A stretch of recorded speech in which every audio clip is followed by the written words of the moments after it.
Mas a nossa meta era escravizar, era conquistar o mundo e escravizar as raças inferiores.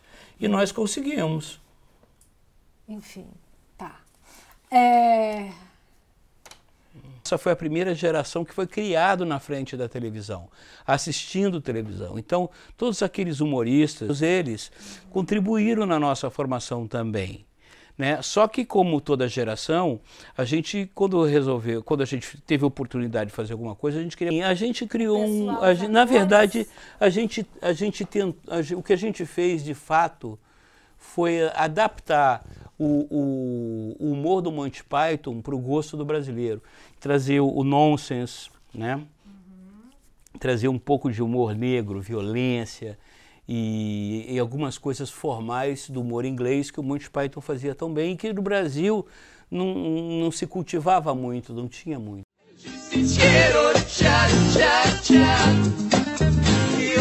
Jovens, estamos começando mais um Sem Frescura. Eu vou avisar uma coisa, tá? Que a gente hoje não pesquisa mais na Enciclopédia Britânica, obviamente. Tem gente que não sabe nem o que é Enciclopédia Britânica, enfim. Hoje a gente pesquisa no Google. E no Google, gente, mesmo no Globo, na Exame, na revista Fórum, nada disso, às vezes as informações procedem. Então eu vou fazer a apresentação aqui, depois o convidado me gonga se tiver alguma coisa errada, tá bom? O meu convidado de hoje, ele vem do humor, ele tem 60 anos, é um guri de prédio. Ele vem de Curitiba, no Paraná, meu conterrâneo. Ele é precursor de muita coisa na televisão brasileira, ele foi roteirista da TV Pirata e ele escreveu, atuou num dos marcos da televisão brasileira que perdurou na Rede Globo por 18 anos e continua até hoje por aí, o Caceta e Planeta. Ele foi do Partido Comunista, foi de extrema direita e hoje ele é de centro liberal. É engenheiro de produção, foi matemático, hoje é de humanas. Eu vou conversar com ele, eu acho que vocês já sabem quem é. Marcelo Madureira.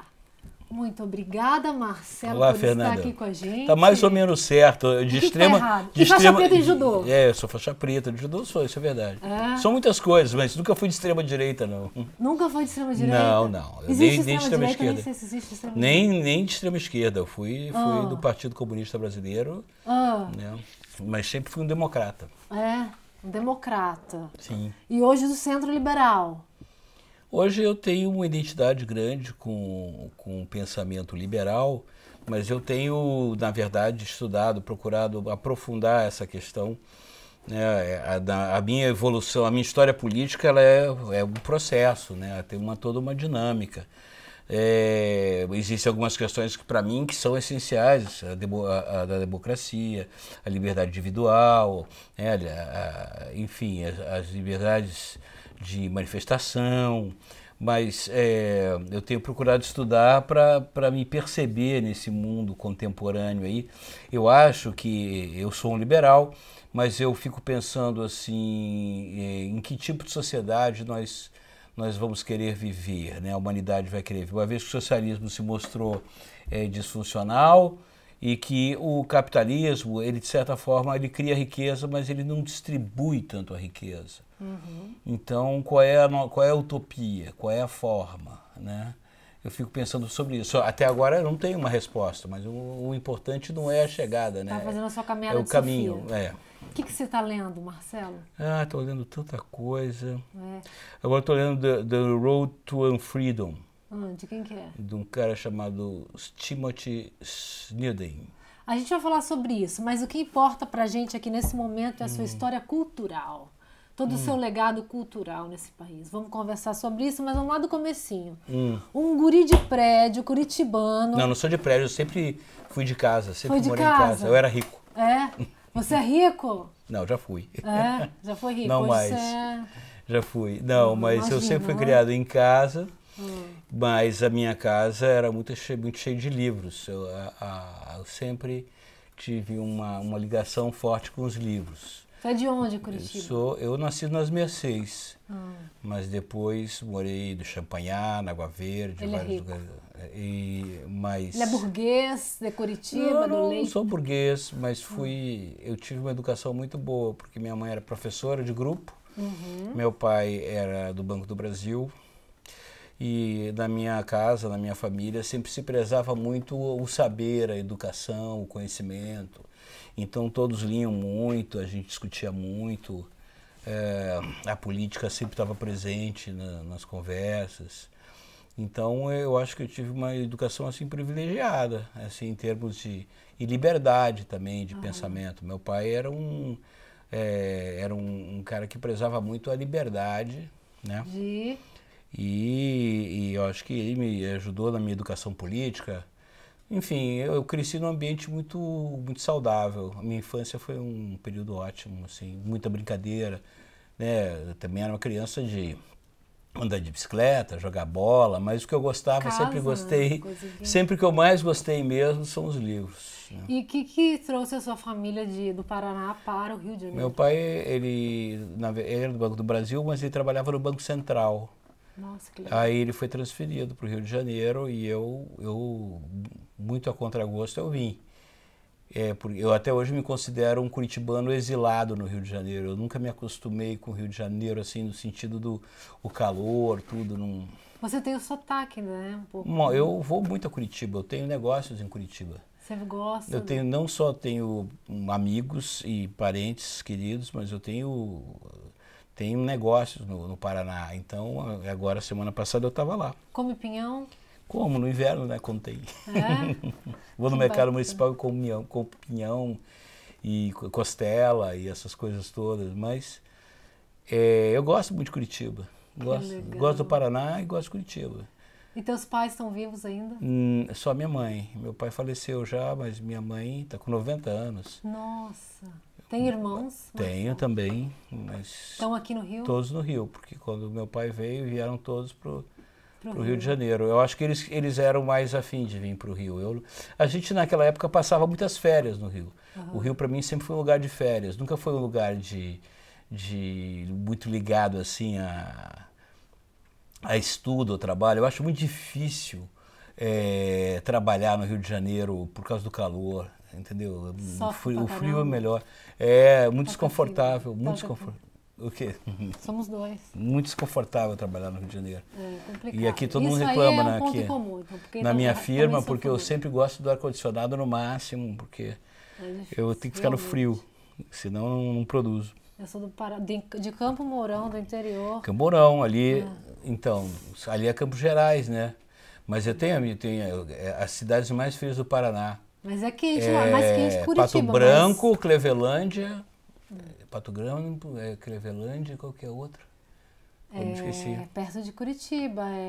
Mas é frio muito bom, geada, tudo isso é bom. Esqueci o nome, não é Guarapuava, é outro lugar. Guarapuava também é frio. Mas enfim, esse calor mata, é difícil de... Horrível. Eu fico meio que em depressão, assim. Fazer humor com calor é muito difícil. É bem difícil, né? Você fica mal-humorado. E o que você fez? O que te fez sair de exatas para humanas, assim? Eu não saí de humanas, de exatas, eu sou engenheiro. Eu nunca... Eu sou engenheiro, até hoje eu pratico. Sou empresário, sou um empreendedor. Eu pratico a minha engenharia. Eu nunca me achava infeliz. Eu sempre estudei. A diferença, por exemplo, é que ciências humanas é mais fácil você ser enganador do que nas ciências exatas. E eu adoro ciências exatas. Até eu adoro matemática, cálculo. Mas eu sempre também, eu acho, por exemplo, que a história é mãe de todas as ciências. Eu sempre estudei muito história, eu gosto muito de história. Então, por quê? Porque quando você estuda química, na verdade, você estuda a história da química, a evolução da química. A mesma coisa para o cálculo, a mesma coisa para a física. A história é que é a mãe de todas as ciências. Quando a gente está estudando, né, aritmética, né, a gente está estudando os fenícios que inventaram, né, os algarismos, tudo isso você vai estudando a história. A história é o nosso percurso, né, da nossa espécie. Eu sempre gostei de ciência. Na internet, no Google, por exemplo, o próprio Wikipédia seu,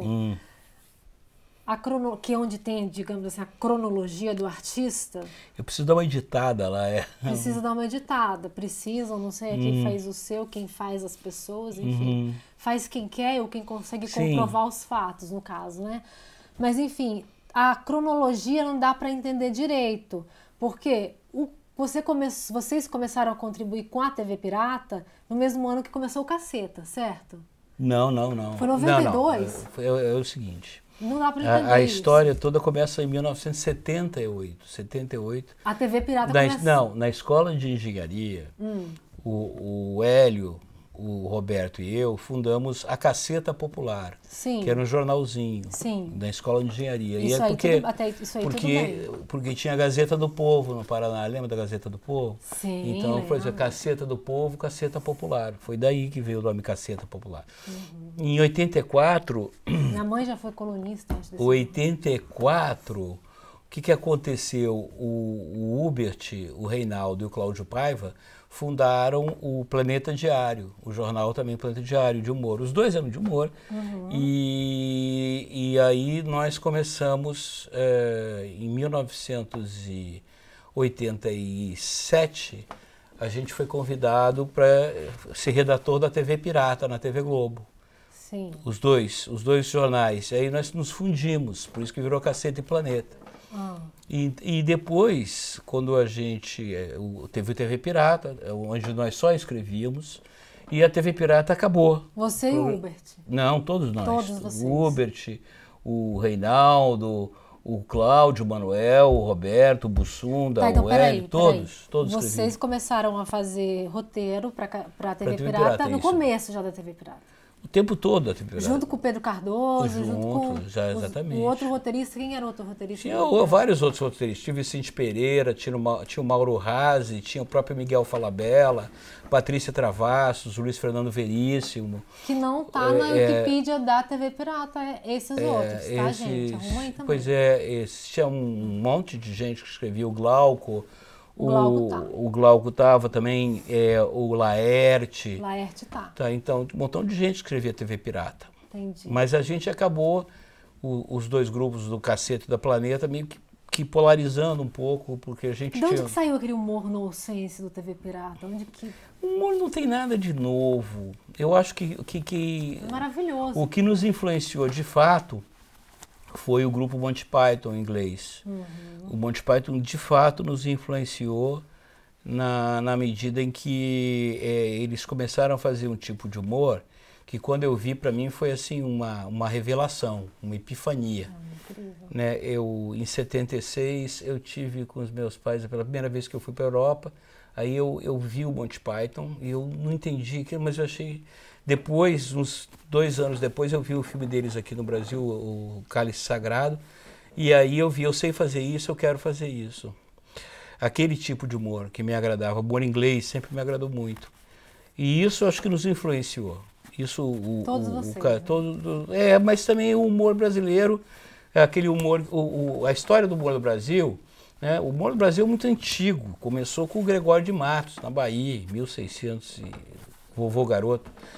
E isso veio vindo na história do Brasil, né, inclusive ligado à publicidade, né, com o Bastos Tigre. O humor sempre esteve presente na vida do brasileiro. O brasileiro sempre foi muito receptivo ao humor, como uma forma de comunicação e tal. E o rádio foi veio o circo, depois do circo veio o rádio. O humor do rádio era muito popular, as pessoas gostavam muito. Aí quando chegou a televisão, as pessoas que trabalhavam no rádio foram fazer televisão, humor também. E a gente foi criado, talvez a nossa foi a primeira geração que foi criado na frente da televisão, assistindo televisão. Então, todos aqueles humoristas, né, Walter Dávila, o Golias, cara, são tantos, Chico Anísio, que o nome Ema Dávila, são tantos grandes, todos eles contribuíram na nossa formação também. né? Só que, como toda geração, a gente, quando a gente teve a oportunidade de fazer alguma coisa, a gente queria fazer uma coisa diferente do que faziam os outros, não por desprezar o que os outros fizessem, mas é porque o artista sempre quer fazer algo de novo, né? Algo diferente do que já foi feito. E talvez porque então a gente conseguiu compreender a transição. Por quê? Porque eu acho que na televisão, se fazia na televisão um humor radiofônico, entendeu? Porque o pessoal que fazia veio do rádio. Talvez, mas eles faziam cinema também. Mas enfim, a gente criou na verdade, o que a gente fez de fato foi adaptar o humor do Monty Python para o gosto do brasileiro. Trazer o nonsense, né? Trazer um pouco de humor negro, violência e algumas coisas formais do humor inglês que o Monty Python fazia tão bem, e que no Brasil não se cultivava muito, não tinha muito. E você acha que o brasileiro, no começo, desde o começo, já entendeu aquilo ou foi... Eu acho que sim, tanto que foi um sucesso, foi arrebatador. Mas o legal de tudo da natureza é que você tem que ter diversidade. O bom é você ter a Praça é Nossa, você ter o Cacete e Planeta, ter o Porta dos Fundos. É bom, são várias vertentes de humor. Imagina você chegar no restaurante e só tem lagosta. É complicado. Lagosta feita do mesmo jeito. É horror. É horrível. Né? Por mais que você goste de lagosta. Exato. Né? Eu acho que o humor realmente é complicado. Qualquer coisa. Não, opinião política, arte...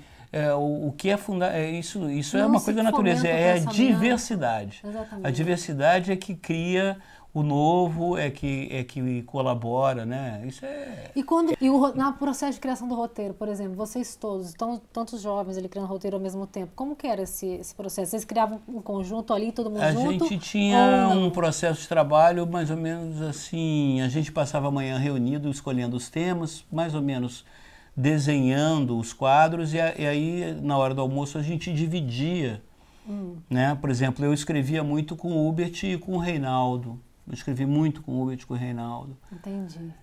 Muito mais até com o Hubert.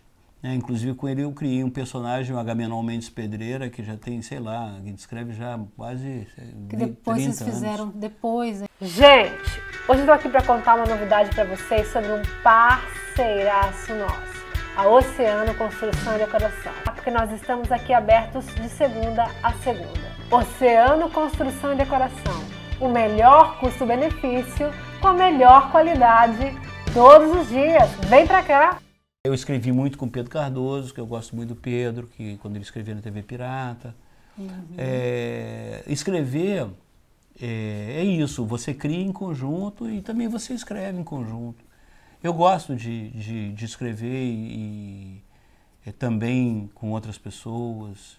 E o interessante é você escrever uma coisa que a tua ideia escrita, né? Essa coisa tão nonsense escrita e ser tão bem interpretada por aquele elenco de atores geniais. Eu acho que isso você falou muito bem. Poxa vida, você falou Diogo muito bem. Vilela, Nossa, a TV Pirata, o bacana quando você escreve e dá para um bom ator, uma boa atriz, é que ele vai além daquilo que você escreveu. Ele vai além. Então, isso, né?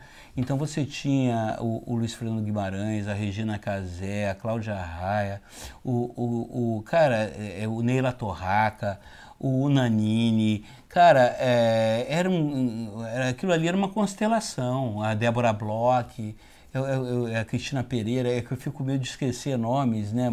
Enfim, a gente acaba sempre... Regina Casé, Marisa Regina já falei. Fernando Guimarães falou? Já falei. Mas essas pessoas, o grande ator, a grande atriz, ele vai além, né, do texto. E o diretor também, né? Captar todo mundo. O diretor é importante, sim, mas o que mais surpreende é o ator, porque o ator é que tira aquilo, eu sou um fã muito grande da Dona Fernanda Montenegro. Sério? Eu tive o prazer de contracenar, ela participou do meu filme do Agamenon, é uma pessoa que eu sou um admirador, assim, e ela, porque na verdade, é muito difícil, qualquer um pode ser ator, Qualquer uma pode ser atriz. Agora, ser um bom ator, ser uma boa atriz, é muito difícil. Exige muito estudo, muito preparo, além do talento. E é impressionante, né? Porque pouquíssimos conseguem chegar a isso, a ser um bom ator, uma boa atriz. E só um bom ator, uma boa atriz sabe o quanto custa para você chegar a isso. Mas a Fernanda envolve uma paixão muito grande, né? De chegar ali e ficar ali, A dona Fernanda, ela é um bastião, assim... o Brasil teve grandes atrizes, já tem algumas boas atrizes. Marieta, umas pessoas Marieta assim. Severo, sem dúvida. O Brasil tem bons atores, boas atrizes, mas é muito... hoje, as pessoas confundem essa súbita fama, uma certa beleza estética com uma capacidade de atuar. E não é nada disso, é muito mais complicado, o buraco é muito mais embaixo. E principalmente você fazer comédia, porque a comédia ela busca o riso. Ou a pessoa ri ou ela não ri.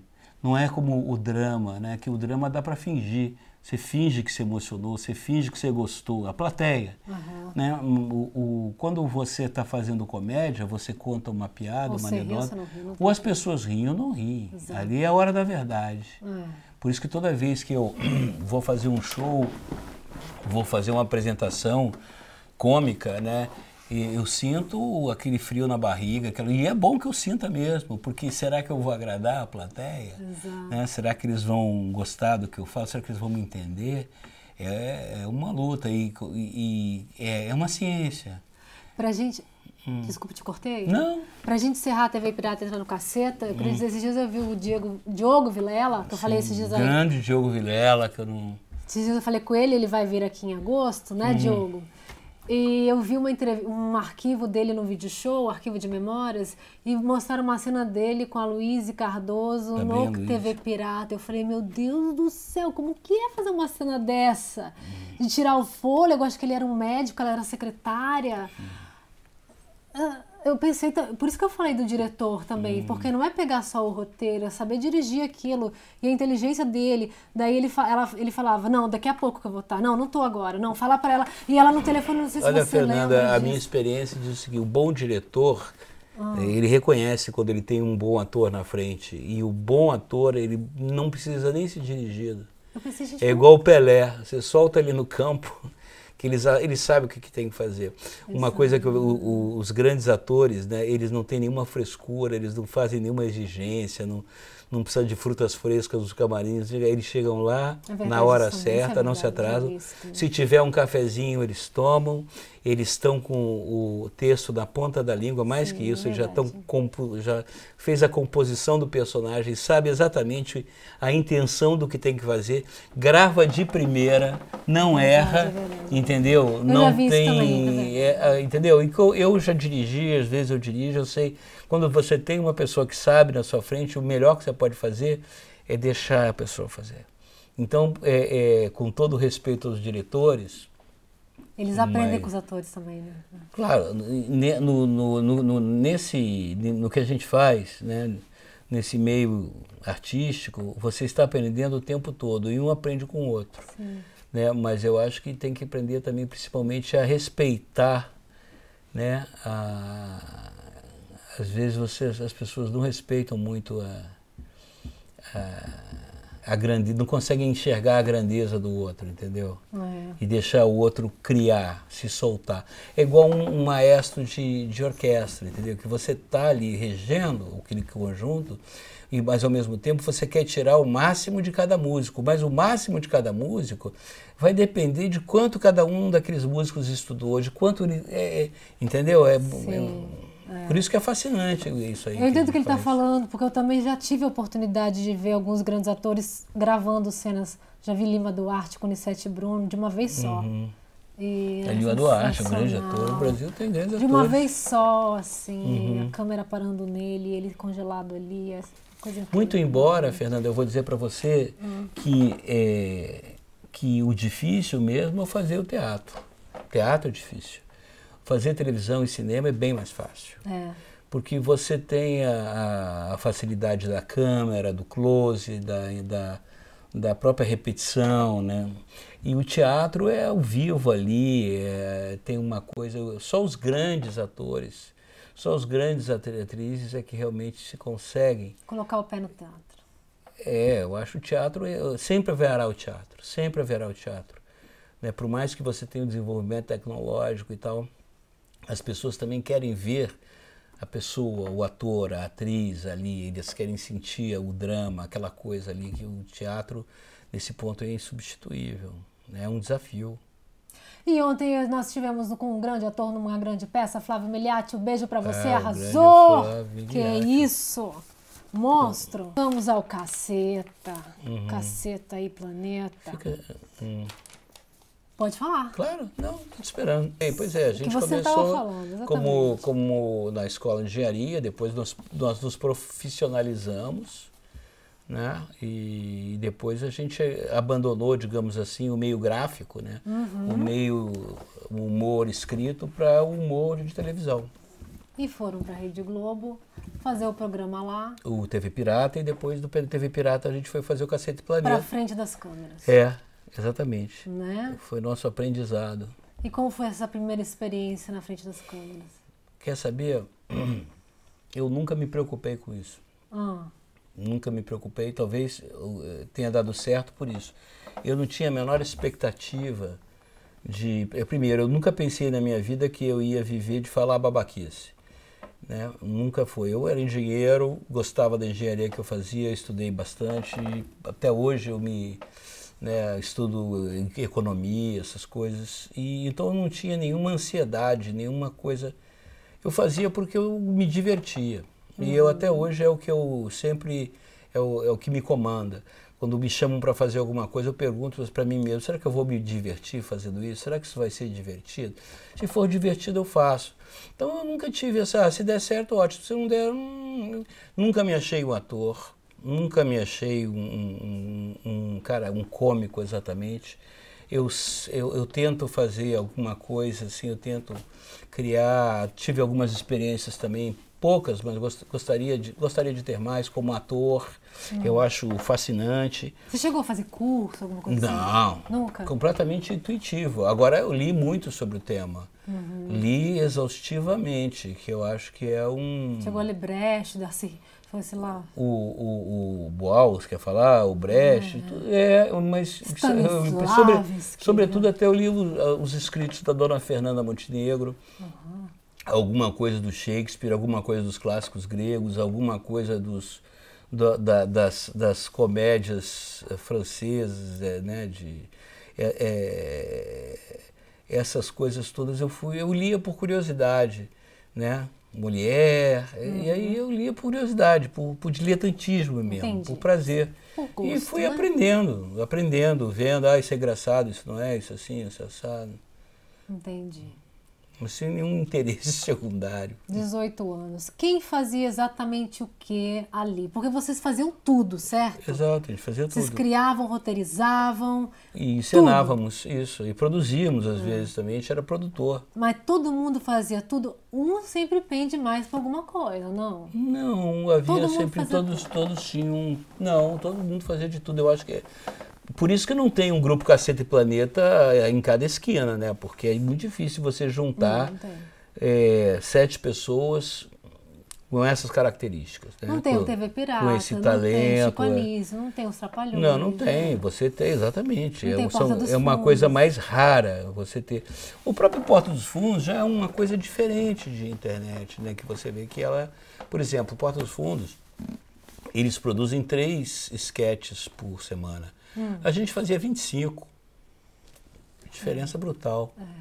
Em rede nacional, numa coisa assim. Na verdade, brutal. eu tiro o Porta dos Fundos, porque o Porta dos Fundos está dando bastante cria. Por quê? Né? Eu acho que dá bastante cria o Porta dos Fundos. Opinião minha, eu cria como assim? Cria é uma gíria do Paraná. Mas cria no sentido de que cria de que tem muito canal no YouTube. Não, mas tem também o que acontece hoje? A grande mudança Quando a gente começou a fazer o Cacete Planeta, por exemplo, uma câmera dessas aqui, que estão gravando a gente, uma Betacam que existia, né? Uma Betacam custava $100 mil, $110 mil. Meu Deus. Hoje uma câmera dessa aqui, que está filmando a gente, custa $3 mil. Então hoje, e eu acho que isso é muito bom, é muito mais acessível para qualquer um pegar a sua câmera e fazer o seu material. Então hoje tem, agora essa que é a parada. As pessoas, em vez de criar um novo, inventar o seu próprio material, elas ficam meio que tentando imitar o que já é sucesso. Aí acaba que não dá muito certo. É, isso aí. Por isso que eu disse que Porta dos Fundos está dando cria. É por isso. Não faz o Porta dos Fundos, mas faz outras coisas. Como também... Não, tem vários tipos. Como também acontece com esses teatro, peça de teatro, como chama, que o cara vai lá e stand-up. Não, stand-up também tem, mas stand-up sempre teve. O Zé Vasconcelos fazia stand-up. O Chico Anísio fazia stand-up. O Jô Soares fazia stand-up. Com enorme sucesso, só que não tinha nome de stand-up. Não vejo. Não existe nada de novo sobre os céus. Enfim, não vi assim desse lado, não. E no Caceta, por trás, no backstage, as discussões giravam sempre em torno mais do que, assim? Olha, nós temos uma formação, por exemplo, eu estudei muitos anos com o Cláudio Manuel no Colégio de Aplicação, o Roberto e o Hélio foram meus colegas e amigos da Escola de Engenharia, eu conheci o Bussunda desde criança. Agora tem uma característica, assim, todos nós tivemos um excelente nível de educação, né? Então, os cacetas, todos nós temos assim, um nível de leitura bem razoável, um nível de conhecimento bem razoável, que eu acho que isso é condição... Discussão que eu digo não é de briga, tá? Discussão. Também a gente discutia muito, mas quando a gente discutia, tinha uma coisa que era honesta, porque a discussão não era cada um defendendo os seus interesses, a discussão era defendendo os interesses do que a gente achava melhor para o que a gente estava fazendo, o que a gente achava melhor para o programa. Tanto é que a gente tinha discussões homéricas, mas na hora do almoço ia todo mundo almoçar junto. É normal e tal. Mas discussão, tem muita discussão. Não é nenhum problema. Entendi. Processo, já houve? Teve alguns processos. Eu acho que teve alguns processos, sim, mas eu acho que se o humor que a gente fez naquela época fosse hoje em dia, teria mais processos ainda. Com certeza. Mas eu não acho que isso seja um item importante de discussão, porque eu ouso dizer que a maior parte dos processos, eles advêm de uma intenção, de uma má intenção, principalmente de advogados, de ganhar dinheiro em cima do seu sucesso. Sim, com certeza. E ego e vaidade acho que não existia muito entre vocês, né? Vaidade... O humorista acho que não tem muito esse negócio. Tem gente que é vaidosa. Eu acho que até é uma falha, às vezes, você ser minimamente vaidoso. Humorista... Eu já sou um cara zero vaidoso, que me dá... Mas, assim, eu acho que nós éramos vaidosos em conjunto da nossa obra. Nós somos vaidosos da nossa obra, eu acho isso positivo. Mas não existe uma vaidade pessoal, né? Não consigo ver. Vou fazer uma pergunta difícil para você, posso? Oi? Posso fazer duas perguntas difíceis? Pode, quanto você quiser. Você é tímido? Sou tímido. É sim, um pouquinho, eu acho. Eu sou um pouco tímido, sim. Você está enrolando o fio do microfone e tá olhando para baixo a entrevista que você teve. Mas me ajuda a raciocinar também. E outra coisa, você se diz difícil, uma pessoa difícil. Eu vi no seu Wikipédia também, uma frase sua. Ninguém é fácil. Ninguém é fácil, mas eu sou um cara difícil e eu acho que isso pode ser uma boa característica. Em que sentido? Eu digo que eu vim ao mundo para causar problemas. Mas em que sentidos? Um cara vem ao mundo para causar problemas, vamos dizer, por exemplo, que a Terra, que o Sol não gira em torno da Terra, né, que é o contrário, né, que a Terra não é plana, né, que as coisas da ciência, né? Que Deus não existe, por exemplo. Eu sou ateu. Né? Você é ateu? Sou. E essas coisas todas, né? É de duvidar, causar. Eu acho que o dever do artista, de certa forma, é causar problemas, né? Botar as pessoas para pensar. Eu vou te pedir para falar uma qualidade e não um defeito, um de cada um dos caceta. Vamos dar uma emocionada nesse programa. Não, podemos, assim, podemos. Já que não vai ter, eu não vou fazer um desafio com você hoje, O Cláudio Manuel é presunçoso. Uma qualidade agora do Cláudio Manuel. Cláudio Manuel é presunçoso. Eu não vou fazer na sequência aqui, vou me perder, então você vai ter que organizar essa sequência. Você quer que eu faça a sequência? O Cláudio Manuel é presunçoso, mas ele tem uma boa característica que ele é baiano. Fazendo moral com o Bahia, ele vai lançar alguma coisa na Bahia, vamos lá, o Hubert, ele é extremamente criativo, mas ele é muito medroso. O Reinaldo é um misantropo e um baixista medíocre. Olha, gente, coitado. Mas não sou eu que diz isso, é o Jaguar. Oh, meu Deus, é o Jaguar que diz Acabou isso. Com a tentativa dele, se ele for um popstar lá chamado para ir... mas também tem que cantar lá, não adianta. O Hélio é um negro bonito, um afrodescendente bonito, mas o Hélio é vaidoso. O Hélio é vaidoso. Mas é vaidoso fisicamente ou vaidoso... Fisicamente. Tá. Mas ele tem por onde ser vaidoso. O Roberto é um excelente gestor. Se um dia tiver um posto de gasolina no armarinho, eu vou chamar ele para gerenciar. Olha. E estou sendo irônico, hein? Olha, sério, sei. Aí. Quem que falta? O Bussunda. Fofíssimo, queridíssimo. O Bussunda, ele tinha o defeito que ele era gordo. Mas olha, ele tinha não pode mais falar isso. Ele jogava muito futebol. Ele era gordo, adiposo, obeso, uma baleia humana. Mas não era. Só, gente. Não pode falar o quê? Quem disse que não pode falar? Eu falo. Tá bom, a responsabilidade é dele. E você é magra feito um varapau. Então tá bom. Parece eu não me ofendo. Loura da Biafra. Aí poderia ver como é que era, né? Ela não sofreu. Ele começou a se soltar agora no final. Não, eu tô... Ele começou a se soltar no final, começou a olhar pra mim no final, gente. Não, eu me concentro no que eu tô falando. Mas as pessoas se ofendem. As pessoas se ofendem com qualquer coisa, Fernanda. Hoje em dia, se eu disser pra você bom dia, você pode se sentir ofendido e vou me processar por 40 mil reais, igual a Vanessa Camargo. Não fala isso. Entendeu? Tá bom assim, tá ótimo. Olha, ela amor.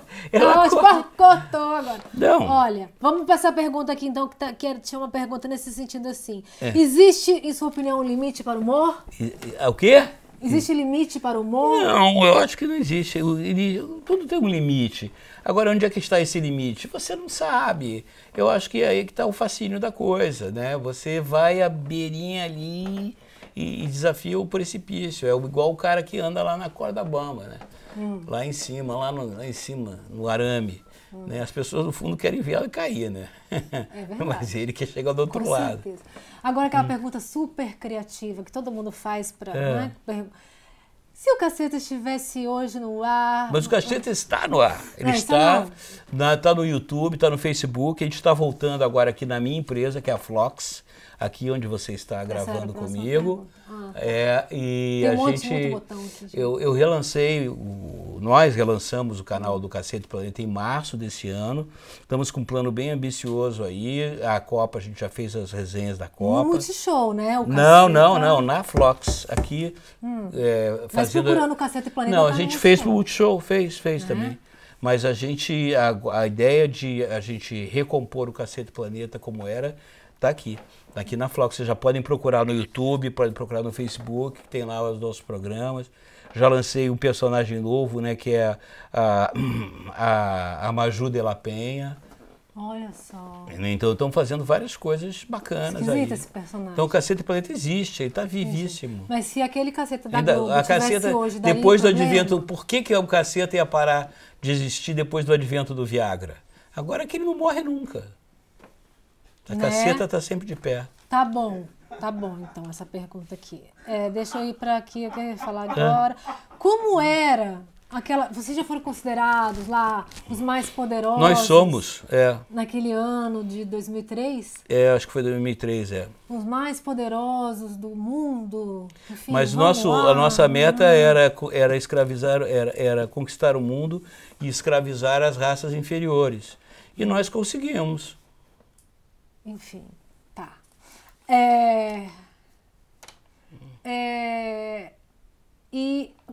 negócio de grande emissora, do capital, tudo final de programa, Isso- ibope, ibope, ibope, ibope, ibope. Isso faz parte do show business. Mas tinha... É trabalho. Às vezes vocês tem iam pra cobrança. casa, assim, meio... Não, Ai, que saco. não tem que saco. É trabalho, trabalho é trabalho. Tem que responder. Tem que Semana responder. que vem ela, chicote, chicote. Não tem chicote. O artista que se conforma com aquilo que ele está fazendo, ele está morto. A gente arrebentava de fazer sucesso na terça-feira, dava 40 e tanto de ibope. Maravilhoso. Agora, na quarta-feira, a gente já queria saber da semana que vem. E tem como... Porque o legal o artista, antes de mais nada, o artista de verdade, ele não está pensando muito na audiência, ele está pensando como é que ele vai se surpreender. Como é que ele vai fazer uma coisa nova que ele não fez ainda e que ele vai ficar, cara, como eu fui pensar um negócio desse. Isso é que faz a diferença do artista. Então tem como saber milimetricamente, através do ibope, se foi o seu nariz torto, a calcinha marrom, alguma coisa assim? Você pode fazer, tem formas. Tem como saber o que tem, foi, em que a gente chama momento? de métricas. Hoje em dia, então, a internet cada vez mais. A internet Você sim, identifica, a internet, a gente identifica que a gente tem uma área só de métricas. Mas eu acho que em nada disso substitui a intuição artística. A intuição do artista.